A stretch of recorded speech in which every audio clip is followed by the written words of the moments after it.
Hello, my name is Tessa, and welcome to my girl cave. It's just a glorified study, home library, etc., etc. But today, I am bringing you the top 5-star books so far of the year 2022. I have, I think, somewhere around 8, so quite a few little golden nuggets for you. I hope you enjoy, find something that you might consider reading. These are all the books that I've read so far this year, so I'm going to go pull them really quick and we'll get right into it. Okay, also I've begun setting up for Halloween. Spooky season is upon us. It is here. Prepare my fellow humans. Okay. So, here are the books. I think 1, 2, 3, 4, 5, 6, 7, 8. And I have a bonus because I'm still currently reading it, but I can already tell it's a 5-star. So, I could tell it's a 5-star like first chapter in. But I'm taking my time with it, really trying to read it very slowly, absorb it, but later. Okay, so first we have The Hunger Games by Suzanna Collins. It's young adult. Everyone's heard of it. If you've seen the movie, you've read the book. But yeah, so it was a good book. This was her strongest book out of the whole trilogy. We have A Confession by Leo Tolstoy. Great philosophical, religious book. There's a lot of things in here that, surprisingly, it doesn't matter if this was written in the 1800s, because it still is very applicable to today. So something that can cross time and still hold value, that's pretty cool.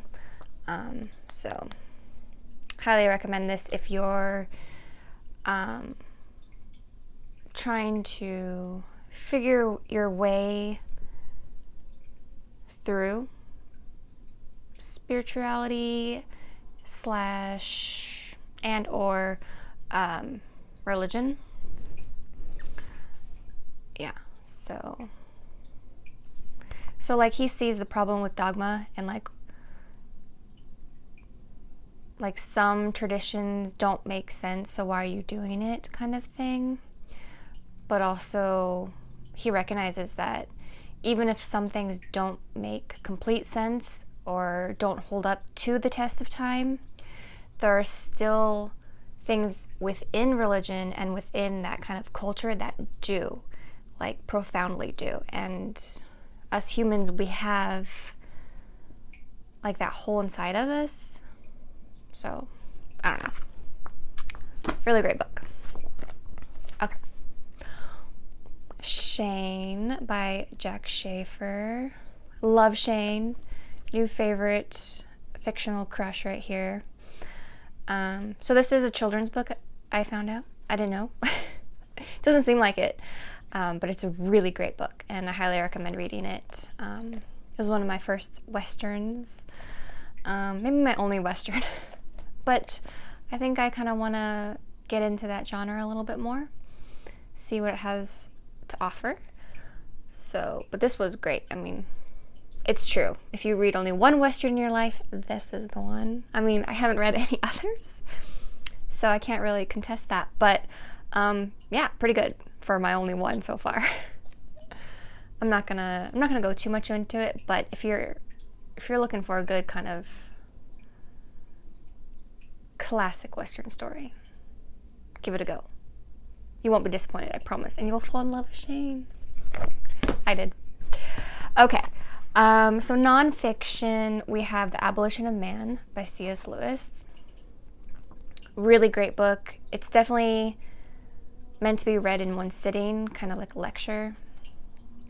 I always have some trouble explaining what this book is about, but generally there's more value in teaching children the beauty of things, not just the logic of things.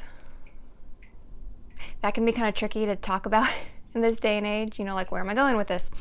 But obviously there is, well, maybe not obviously, but there is kind of a religious undertone to this, kind of,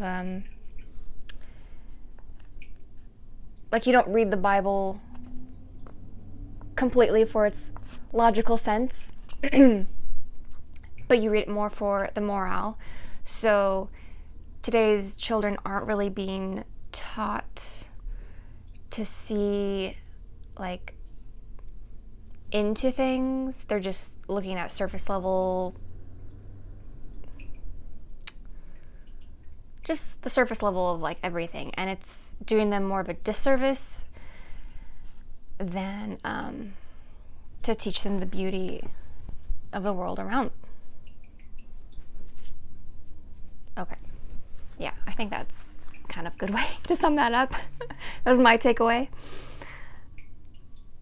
Okay, yeah, my favorite author by far of the year is Mr. Dostoevsky.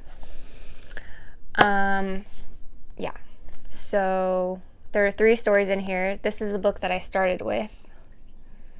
A Gentle Creature, White Nights, and The Dream of a Ridiculous Man.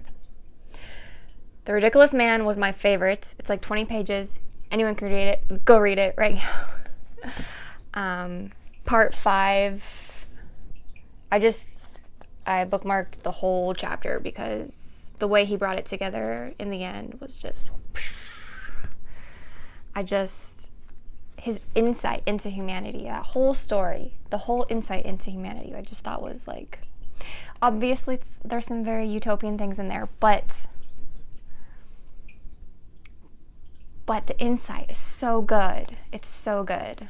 And I really love when he rants. Like, that's my favorite part about this author. Notes from Underground. Again, Fyodor Dostoevsky.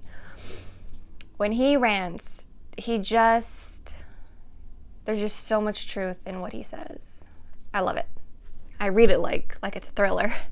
But this was a great book. A longer than the shorter stories, but still short, not some of his bigger works. Just loved it. I read this book pretty fast, actually. And I've bookmarked a lot in here. I guess you can't really tell. There. Okay. Oh, my AC kicked on. It's just such a good book. Go read it. Go read it. I think some of it still kind of flew over my head, so I need to read it again.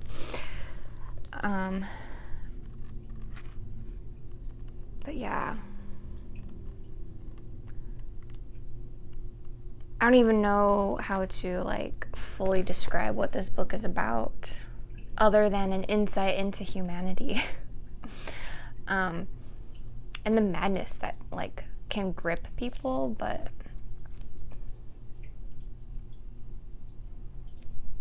five star. That's what I'm gonna say about that. I don't want this video to go on too long. So, like, okay. Another nonfiction here. Well, I would, I guess, yeah. So, a bit like a narrative nonfiction, I would call it. Brutal Journey, the epic story of the first crossing of North America by Paul Schneider. This is like an absolute survivalist story.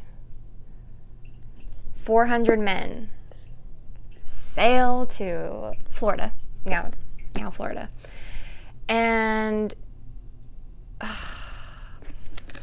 well, 4 men come out of it alive, from 400 to 4. And I don't know if they learned anything, to be honest. Or at least one of the main characters seems like he got pretty fucked up over it, but I don't know. It's just such a good book. And it really, it is a bit narrative, so there might be some kind of speculation going on here. Like you can't really know what's going on inside a person's head. You kind of have to put it together through like journals and stuff like that. But you really get an insight into like what you might have seen and encountered, who you might have encountered in those early settler days. So, very good book. I bought it, or I rented it from the library, and I loved it so much I went out and bought it. Okay, the 8th book, Beyond Order by Jordan B. Peterson. I listened to the audiobook, and it was great. It's just a great book. Very, very philosophical. He really ties everything together with his personal stories. And I always love the stories about, like, when he ties in the biblical stories and even, like, the Disney stories, you know, like the fairy tale stories.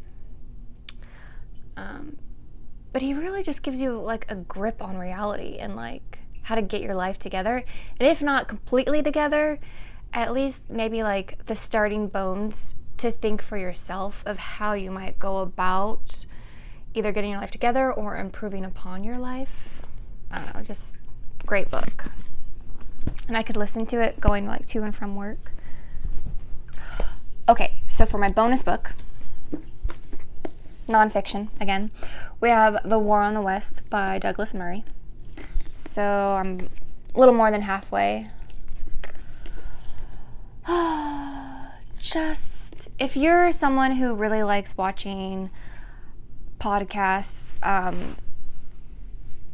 what do you call them, where they go on for like an hour or 2 hours, you know, and you're really into like the current affairs, political type, long form podcasts, it's just so good. There's just so much truth in this book of like what is going on, what is happening, and your eyes are not lying to you. Okay, our society is definitely in a transition. How it's going to end, I know what history says, and it's pretty bleak. So you know, well, I'm not gonna. Okay, but yeah. I don't know, I haven't gotten to the gratitude part yet, but that's probably going to be like a solution, I have a feeling. I know a lot of books get criticized like, oh, but they don't offer a solution. Like, well, yeah, we probably don't have one. So, but being aware of the problems first is probably the biggest and most important step, especially to get a grip on like the truth of the problem and not like a made up aspect of it or someone's cherry picked opinion. Candy. So, yeah, he rips on Candy a lot. Those are my books. And hopefully you've gotten a taste of my taste and what I kind of like, what I'm exploring. Maybe you can see kind of like what I've read this year. This shelf is like sea adventures, more so in the era of like discovery, and more so like the European colonial era. And then this shelf are my current favorites. That's a pumpkin I made, crocheted. And then this shelf are all the books that I've read in my previous years. So that's that. Again, I hope you enjoyed, and I will see you in the next video, which hopefully will come soon. I hope. Alright, bye!